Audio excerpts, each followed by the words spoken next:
Kaliwat ka ng pulong ang dadaluhan ni Pangulong Bongbong Marcos kasama ang ilang negosyante sa Japan ngayong araw. At para po sa detalye, balikan po natin si Maricel Halili live mula sa Tokyo. Maricel, ano nga ulit yung mga gagawin dyan, no? Yung schedule ni PBBM ngayong araw?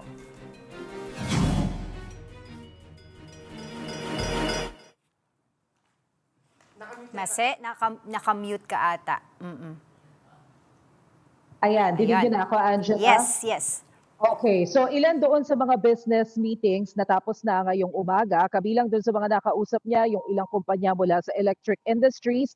Nakatakda rin kausapin ni Pangulong Bongbong Marcos ang former Japanese Prime Minister para mapag-usapan naman yung tungkol sa parliamentary issues.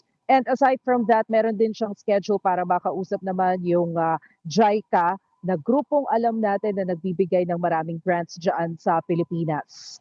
Angela. At ilang kasunduan na ba ang nilagdaan ng Pilipinas at Japan sa state visit ni PBBM?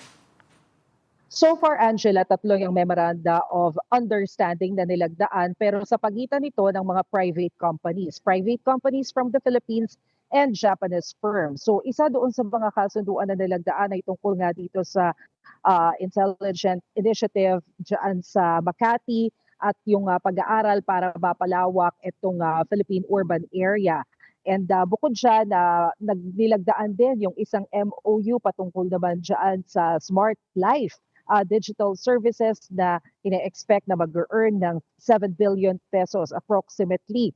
Meron ding pagpapalawak ng isang mobile e-wallet. Pero siguro ang maganda na nakuhang commitment mula doon sa roundtable discussion with some business companies ay yung commitment nila na mag-invest ng 3.4 billion US dollars sa Pilipinas o katumbas ng 210 billion pesos pero hindi pa kasi na-enumerate kung mula saang mga industriya o sektor yung magiging investment na ito.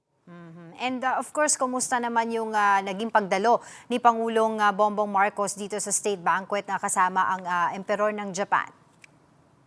Kagabi, tinapos ni Pangulong Marcos yung kanyang araw sa pagdalo nga dyan sa State Banquet. Sa paanyaya na rin ni Emperor Naruhito ng Japan. Dito binigyang diin ni Pangulong Bongbong Marcos na mananatili yung dedication ng Pilipinas sa pagsunod sa international law to ensure na magkakaroon pa rin ng kapayapaan sa buong Indo-Pacific region. Angela. Alright, maraming salamat, Maricel Halili.